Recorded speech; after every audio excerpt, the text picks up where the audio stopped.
Hello students, তোমাদের সবাইকে আমাদের চ্যানেলে ওয়েলকাম জানাই। দেখো, আজ আমরা ক্লাস 8-এর হিস্ট্রির তোমাদের প্রশ্নবিচিত্রাতে second school Dhupguri high school HS এই স্কুলের আজকে আমরা সমস্ত কোশ্চেন। ক্লাসটি শুরু করার আগে অবশ্যই বলবো, যারা এখনো পর্যন্ত চ্যানেলটি সাবস্ক্রাইব করোনি তারা অবশ্যই চ্যানেলটি সাবস্ক্রাইব করে নাও এবং পাশে থাকা বেল আইকন প্রেস করে রাখো, যাতে করে আগামী দিনের সমস্ত ভিডিও সবার আগে তোমাদের কাছে পৌঁছে যায়। তাহলে চলো দেরি না করে আজকে ক্লাসটি শুরু করি।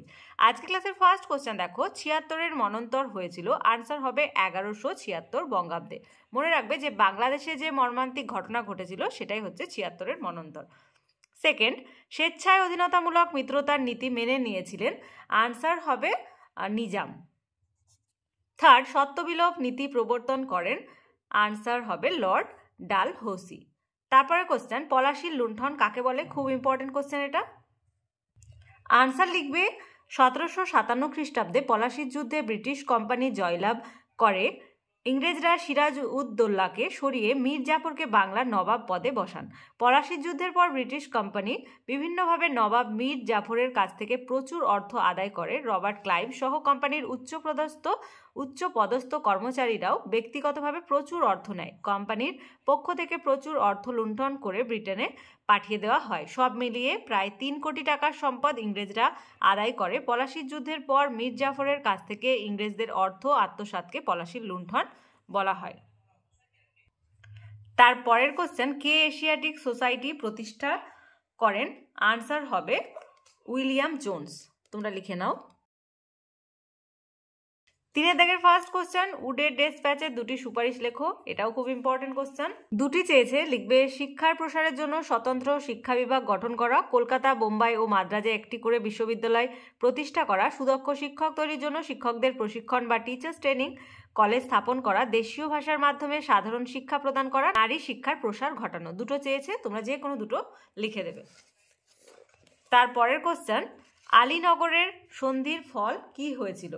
তোমরা এখান থেকে লিখবে বাংলার নবাব সিরাজ উদ্দৌলার সঙ্গে ইংরেজ ইস্ট ইন্ডিয়া কোম্পানির সম্পর্কের অবনতি ঘটলে মাদ্রাজের গভর্নর রবার্ট ক্লাইভ এবং ওয়াটসন কলকাতা পুনরুদ্ধারে অগ্রসর হন। ক্লাইভ মানিকচাঁদকে উৎকোচ প্রদান করে ফোর্ট উইলিয়াম দুর্গ ও কলকাতা হস্তগত করেন এবং নবাব 1757 খ্রিস্টাব্দে আলীনগরের সন্ধি স্বাক্ষর করতে বাধ্য হন। আলীনগরের সন্ধির ফলে ব্রিটিশ কোম্পানি পুনরায় তার বাণিজ্যিক অধিকারগুলি ফিরে পায় এবং বাংলার নবাব কোম্পানিকে ক্ষতিপূরণ প্রদান করেন। সেকেন্ড, কোম্পানি কলকাতায় দুর্গ নির্মাণ এবং নিজেদের শিক্ষা বা মুদ্রা তৈরি করার ক্ষমতা লাভ করে। আলীনগরের সন্ধি প্রকৃতপক্ষে ব্রিটিশ কোম্পানির পক্ষে সুবিধাজনক হলেও বাংলার নবাবের পক্ষে অপমানজনক ছিল। 4 দাগের ফার্স্ট কোশ্চেন, ফারুকশিয়ারের ফরমানে কি বলা হয়েছিল? তোমরা লিখবে ব্রিটিশ ইস্ট ইন্ডিয়া কোম্পানিকে বছরে মাত্র 3000 টাকার বিনিময়ে বাংলায় বিনা শুল্কে বাণিজ্যের অধিকার প্রদান করা হয়। লিখবে কলকাতা, গোবিন্দপুর ও সুতানুটি ব্যতীত আরও 38টি গ্রামের জমিদারি কেনার অধিকার প্রাপ্ত হয় ব্রিটিশ কোম্পানি। থার্ড, বাংলার নবাবের মুর্শিদাবাদের টাকশাল প্রয়োজন মতো কোম্পানির ব্যবহার করার অধিকার পায়। ফোর্থ, ব্রিটিশ ইস্ট ইন্ডিয়া কোম্পানির পণ্য কেউ চুরি করলে বাংলার নবাব তাকে শাস্তি দেবেন এবং এর জন্য কোম্পানিকে ক্ষতিপূরণ দেওয়া হবে, একথা বলা হয়। ফরমান লাভের ফলে ব্রিটিশ ইস্ট ইন্ডিয়া কোম্পানি ভারতে ইউরোপের অন্যান্য বাণিজ্যিক কোম্পানির তুলনায় অধিকতর ক্ষমতাশালী হয়ে ওঠে এবং ভারতে রাজনৈতিক অধিকার প্রতিষ্ঠার ক্ষেত্রে অন্যদের তুলনায় এগিয়ে যায়। তারপরের কোশ্চেন, দ্বৈত শাসন ব্যবস্থা বলতে কি বোঝো? খুব ইম্পর্টেন্ট কোশ্চেন এটা। আনসার লিখবে বাংলায় দ্বৈত শাসন ব্যবস্থার প্রবর্তক ছিলেন লর্ড ক্লাইভ। এটা তোমাদের শর্ট কোশ্চেন আসে। 1765 খ্রিস্টাব্দে ইংরেজ ইস্ট ইন্ডিয়া কোম্পানি মুঘল সম্রাট দ্বিতীয় শাহ আলমের কাছ থেকে বাংলা প্রদেশের দেওয়ানি লাভ করার ফলে বাংলায় যে নতুন শাসন ব্যবস্থার সূচনা হয় তাকে দ্বৈত শাসন ব্যবস্থা বলা হয়। তো 3 মার্কসের একটা কোশ্চেন, তাই আনসারটা একটু বড় করে লিখবে দ্বৈত বা দ্বিকেন্দ্রিক শাসন। মুঘল আমলে প্রাদেশিক প্রশাসনের দুটি প্রধান বিভাগ হলো নিজামত বা রাজ্যের আইন শৃঙ্খলা রক্ষার দায়িত্ব এবং দেওয়ানি বা রাজস্ব সংক্রান্ত অধিকার। দ্বৈত শাসন ব্যবস্থায় বাংলার নবাবের হাতে ছিল নিজামত বা রাজ্যের আইন শৃঙ্খলা রক্ষার দায়িত্ব ও কোম্পানির হাতে ছিল দেওয়ানি বা রাজস্ব সংক্রান্ত অধিকার। কিন্তু প্রকৃতপক্ষে নবাবের প্রচুর দায়িত্ব থাকলেও তার কোনো ক্ষমতা ছিল না। অপরপক্ষে কোম্পানির প্রচুর ক্ষমতা ছিল অথচ কোনো দায়িত্ব ছিল না। প্রবর্তনের কারণ, বাংলায় ইস্ট ইন্ডিয়া কোম্পানি দ্বৈত শাসন ব্যবস্থা প্রবর্তনের কারণ হলো বাংলার প্রশাসনিক বিষয়ে ইংরেজদের অনভিজ্ঞতা। বাংলার অর্থ বা রাজস্ব শোষণ করাই ছিল ইংরেজদের মূল লক্ষ্য। ফলাফল, আর্থিক শোষণ। বাংলায় কোম্পানির আর্থিক শোষণ চরম আকার ধারণ করেছিল।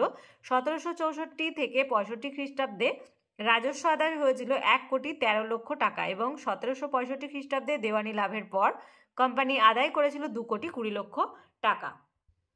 শুধুমাত্র প্রবর্তনের কারণের আগে পর্যন্ত লিখে নেবে, মানে এতটা। ওকে, এখান থেকে এতটা। তারপরের কোশ্চেন 5 থেকে ফার্স্ট, পলাশির যুদ্ধের কারণগুলি লেখো। ইম্পর্টেন্ট কোশ্চেন, স্টার্ট দিয়ে রাখো। আনসার লিখবে 1757 খ্রিস্টাব্দে পলাশির প্রান্তরে বাংলার নবাব সিরাজ উদ্দৌলা ও ইস্ট ইন্ডিয়া কোম্পানির মধ্যে যে যুদ্ধ হয়েছিল তা ইতিহাসে পলাশির যুদ্ধ নামে পরিচিত। বাংলার নবাব আলীবর্দী খানের মৃত্যুর পর তার কনিষ্ঠা কন্যা আমিনা বেগমের পুত্র সিরাজ উদ্দৌলা বাংলার নবাব হন। নবাব সিরাজ উদ্দৌলার সঙ্গে বিভিন্ন কারণে ইংরেজ ইস্ট ইন্ডিয়া কোম্পানির সম্পর্কের অবনতি ঘটেছিল এবং এই বিবাদের পরিণতি হিসেবেই পলাশির যুদ্ধ হয়েছিল। পলাশির যুদ্ধের কারণ, ফার্স্ট পয়েন্ট লিখবে ইংরেজ কোম্পানির ষড়যন্ত্র। সিরাজ উদ্দৌলা যখন বাংলার নবাব হন তখন তার আত্মীয় স্বজনেরা তার বিরোধিতা করেছিল। সুযোগ বুঝে ইস্ট ইন্ডিয়া কোম্পানি সিরাজ বিরোধী ঘসেটি বেগম ও শৌকত জঙ্গর সঙ্গে ষড়যন্ত্রে লিপ্ত হয়। সিরাজ উদ্দৌলা এই ষড়যন্ত্রের কথা জানতে পেরে ইংরেজ কোম্পানিকে উচিত শিক্ষা দিতে চেয়েছিলেন। সেকেন্ড, দুর্গ নির্মাণ সংক্রান্ত বিরোধ। বাংলায় ইংরেজ এবং ফরাসি কোম্পানি দুর্গ নির্মাণ করে তাদের ক্ষমতা বৃদ্ধি করতে চেয়েছিল। নবাব সিরাজউদ্দৌলা এই বিদেশি কোম্পানিগুলিকে দুর্গ নির্মাণ বন্ধের নির্দেশ দিলে নবাবের নির্দেশ ফরাসিরা মেনে নেয়, কিন্তু ইংরেজ ইস্ট ইন্ডিয়া কোম্পানি তা অগ্রাহ্য করে। এর ফলে নবাব সিরাজউদ্দৌলার সঙ্গে ইংরেজ ইস্ট ইন্ডিয়া কোম্পানির সম্পর্কের অবনতি ঘটে। থার্ড, দস্তকের অপব্যবহার। সর্বোপরি ইংরেজদের সঙ্গে নবাবের সম্পর্কে চূড়ান্ত অবনতি ঘটে। দস্তকের অপব্যবহারকে কেন্দ্র করে মুঘল সম্রাট ফারুকশিয়ারের ফরমান অনুযায়ী শুধুমাত্র কোম্পানি দস্তক অর্থাৎ বিনা শুল্কে বাণিজ্যের ছাড়পত্র পেয়েছিল, কোম্পানির কর্মচারীরা নয়। কিন্তু কোম্পানির কর্মচারীরা এই সুযোগের অপব্যবহার করতে শুরু করলে সিরাজ ইংরেজদের উপর ক্ষুব্ধ হন। ফোর্থ, কৃষ্ণদাস প্রত্যর্পণ সংক্রান্ত বিরোধ। ঘসেটি বেগমের প্রিয় পাত্র ঢাকার দেওয়ান রাজবল্লভের বিরুদ্ধে নবাবী তহবিল তছরূপের অভিযোগ ছিল। নবাব সিরাজ উদ্দৌলা মুর্শিদাবাদে এসে তাকে হিসাবপত্র দেখানোর নির্দেশ দেন। তখন দেওয়ান রাজবল্লভ তার পুত্র কৃষ্ণদাসকে প্রচুর ধনরত্ন সহ কলকাতায় ইংরেজদের কুঠিতে পাঠিয়ে দেন। নবাব বারংবার কৃষ্ণদাসকে প্রত্যর্পণ করার নির্দেশ দিলে ইংরেজরা নবাবের নির্দেশ অগ্রাহ্য করে। ফিফথ, নবাবের দূতকে অপমান। নবাবের সঙ্গে ইংরেজ কোম্পানির দুর্গ নির্মাণ কৃষ্ণদাস প্রত্যর্পণ সংক্রান্ত বিরোধের মীমাংসার জন্য নবাব নারায়ণ দাসকে দূত হিসেবে কলকাতায় পাঠান। ইংরেজরা নারায়ণ দাসকে অপমান করলে নবাব ইংরেজদের প্রতি ক্ষুব্ধ হন। সিক্স লিখবে সিরাজ উদ্দৌলা বাংলার মসনদে বসার পর প্রচলিত রীতি অনুযায়ী ফরাসি ওলন্দাজ প্রমুখ বিদেশি বণিকরা প্রত্যেককেই তাকে অভিনন্দন জানায়। তার প্রথা মেনে উপঢৌকন পাঠালেও ইংরেজরা ছিল এর ব্যতিক্রম। ফলে ইংরেজ কোম্পানির এই অপমানজনক ব্যবহার সিরাজকে ক্ষুব্ধ করে তোলে। আলীনগরের সন্ধিভঙ্গ। এরপর নবাব সিরাজ উদ্দৌলা কলকাতা আক্রমণ ও দখল করেন। কলকাতার নাম রাখেন আলীনগর। এই সংবাদে রবার্ট ক্লাইভ ও ওয়াটসন মাদ্রাজ থেকে এসে কলকাতায় পুনর্দখল করেন। যুদ্ধ না হয়ে দুপক্ষে আলীনগরের সন্ধি হয়। এর একটি শর্ত ছিল নবাব ফরাসিদের সাহায্য করবেন না, কিন্তু চন্দননগরের ফরাসিরা মুর্শিদাবাদে আশ্রয় লাভ করে। ক্লাইভ তখন সন্ধিভঙ্গের অপরাধে নবাবের বিরুদ্ধে যুদ্ধ ঘোষণা করেন। অতঃপর ইংরেজরা নবাব সিরাজ উদ্দৌলার বিরুদ্ধে মির্জাফরের সঙ্গে ষড়যন্ত্র করে এবং 1757 খ্রিস্টাব্দে 23 জুন পলাশির যুদ্ধে সিরাজ উদ্দৌলাকে চূড়ান্তভাবে পরাজিত করে। নেক্সট কোশ্চেন, অধীনতামূলক মিত্রতা নীতি সম্পর্কে লেখো। এগুলি যেহেতু 5 নম্বরের কোশ্চেন তাই আনসারগুলো একটু বড়ই হবে। আনসার লিখবে বাংলার গভর্নর জেনারেল লর্ড ওয়েলেসলি 1798 খ্রিস্টাব্দে অধীনতামূলক মিত্রতা নীতি প্রবর্তন করেন। ভারতের ব্রিটিশ সাম্রাজ্যের বিস্তার ঘটানোর লক্ষ্যে তিনি এই নীতির শর্ত মেনে নেওয়ার জন্য দেশীয় রাজাদের ওপর চাপ সৃষ্টি করেন। শর্তাবলী। এই নীতির শর্তগুলি হল নিম্নরূপ। লিখবে অধীনতামূলক মিত্রতা নীতি গ্রহণকারী রাজ্যকে অভ্যন্তরীণ বিপদ ও বৈদেশিক আক্রমণ থেকে ইস্ট ইন্ডিয়া কোম্পানি রক্ষা করবে। সেকেন্ড, ইংরেজ সেনাবাহিনীর ব্যয়ভার মিত্রতা নীতি গ্রহণকারী রাজ্যকে বহন করতে হবে। থার্ড, ক্ষুদ্র রাজ্যগুলিকে সেনাবাহিনীর ব্যয়ের জন্য জমির পরিবর্তে কোম্পানিকে নগদ অর্থ দিতে হবে। ফোর্থ, মিত্রতায় আবদ্ধ রাজ্যগুলি কোম্পানির অনুমতি ব্যতীত কোনো ইউরোপীয়কে সেনাবাহিনীতে নিয়োগ করতে পারবে না ইত্যাদি। মিত্রতা নীতি গ্রহণকারী রাজ্য লিখবে অধীনতামূলক মিত্রতা নীতি প্রথম গ্রহণ করেছিল নিজাম শাসিত হায়দ্রাবাদ রাজ্য। এছাড়া অযোধ্যা, কর্ণাটক, তাঞ্জোর, সুরাট ইত্যাদি রাজ্য ব্রিটিশদের অধিকারভুক্ত হয়। অধীনতামূলক মিত্রতা নীতির ফলে ভারতে ইংরেজ কোম্পানির শক্তি ও সম্পদ বৃদ্ধি পায়। নেক্সট কোশ্চেন, বক্সারের যুদ্ধের পটভূমি আলোচনা করো। আনসার লিখবে বক্সারের যুদ্ধ হয়েছিল 1764 খ্রিস্টাব্দে। এটা খুব ইম্পর্টেন্ট কোশ্চেন।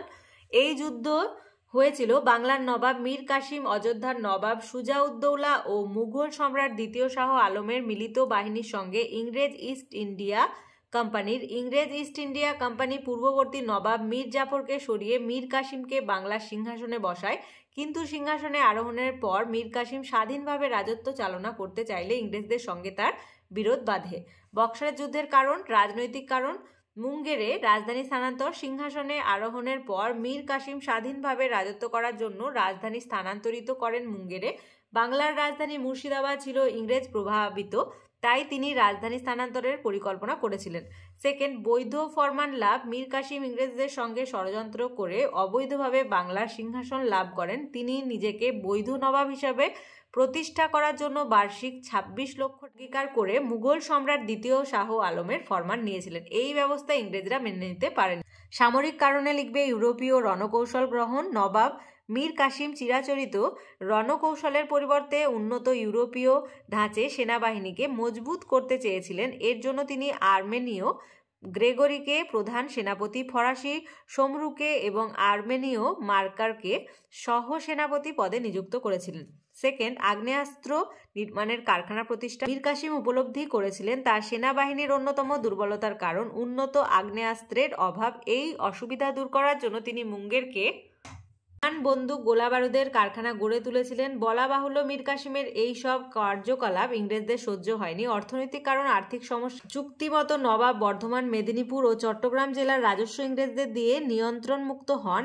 সেকেন্ড লিখবে এরপর তিনি 13% ভূমি রাজস্ব এবং সেস ও আবওয়াব বৃদ্ধি করেন। থার্ড, হিসাব পরীক্ষা করে অর্থ তছরূপকারী রাজস্ব কর্মীদের জরিমানা করেন। ফোর্থ, আলীবর্দী ও মীর জাফরের পরিবারের সঞ্চিত অর্থ বাজেয়াপ্ত করেন। ফিফথ, জগৎ শেঠ পরিবারের কাছ থেকে প্রচুর অর্থ আদায় করেন। এর ফলে নবাবের আর্থিক সচ্ছলতা এলেও ইংরেজদের সঙ্গে তার সম্পর্ক খারাপ হয়। সেকেন্ড পয়েন্ট লিখবে অর্থনৈতিক কারণের মধ্যে দেশীয় বণিকদের শুল্ক প্রত্যাহার। ইংরেজ ইস্ট ইন্ডিয়া কোম্পানি 1717 খ্রিস্টাব্দে মুঘল সম্রাট ফারুকশিয়ারের কাছ থেকে বিনা শুল্কে বাণিজ্যের অধিকার লাভ করে, কিন্তু কোম্পানির কর্মচারীরা ব্যক্তিগত ব্যবসাতে এই ফরমানের অপব্যবহার করতে থাকে। এতে নবাব ও দেশীয় বণিকগণ ক্ষতিগ্রস্ত হন। এমতাবস্থায় নবাব দেশীয় বণিকদের শুল্ক প্রত্যাহারের সিদ্ধান্ত নেন। ফলে ইংরেজদের সঙ্গে তার বিরোধ চরম আকার ধারণ করে। এই সমস্ত ঘটনার মিলিত পরিণামেই 1764 খ্রিস্টাব্দে বক্সারের যুদ্ধ হয়। আজকে ক্লাসের লাস্ট কোশ্চেন, ভারতে পাশ্চাত্য শিক্ষার প্রসারে খ্রিস্টান মিশনারিদের অবদান কি ছিল? এর আনসারটা তোমরা এখান থেকে লিখে নেবে। পাশ্চাত্য শিক্ষার বিস্তার এখান থেকে এতটা।